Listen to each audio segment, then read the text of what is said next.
Welcome back मित्रांनो, स्वागत असं तुमचं पुन्हा एकदा माझ्या यूट्यूब चॅनलला.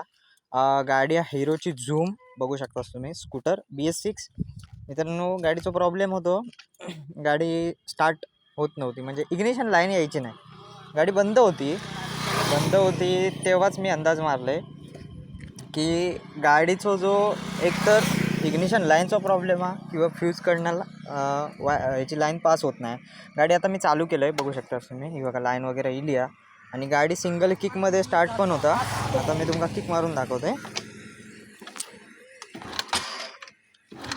ही बघा गाडी स्टार्ट झालेली आहे. गाडी चेक लाईट वगैरे काहीच नाही. आता बरेच जण मित्रांनो कमेंट करतात, बरेच जण सांगतात की गाडीची लाईन डायरेक्ट केल्यावर, म्हणजे चावीचा स्विच आहे ह्या डायरेक्ट केल्यावर गाडीचं ECM उडता. आता मित्रांनो गाडीची लाईन डायरेक्ट करून मी गाडी 3 ते 4 किलोमीटर रनिंग केली. गाडीचं ECM तर काही उडालं नाही, प्लस गाडी सिंगल किकमध्ये स्टार्ट पण होता. तर मित्रांनो जे 2 पिनचे सॉकेट आहेत, म्हणजे ज्याच्यात 2 पिन आहेत फक्त, इग्निशन लाईन येताना जाता, तो प्रॉब्लेम होंडामध्ये आहे. होंडाचे ECM उडतात. हिरोमध्ये आता मी स्वतः ट्राय केलं या गाडीवर, ECM उडालो नाही.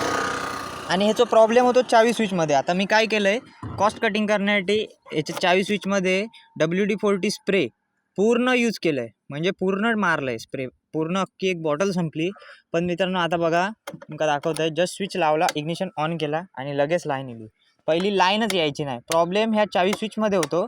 स्विच आतमध्ये रस्टिंग झाला होता. ह्या बघा याच्यावर तुम्ही ब्लॅक बघू शकता, ह्याचं लेअर तयार झालं, त्याच्यामुळे हो प्रॉब्लेम झालेला. आता हे प्रॉब्लेम सॉल्व्ह केलं आहे. तो एक इन्फॉर्मेटिव्ह व्हिडिओ म्हणून मी बनवलं आहे जस्ट. तर मित्रांनो व्हिडिओ तुमका आवडलो तर नक्की लाईक, शेअर आणि सबस्क्राईब करा.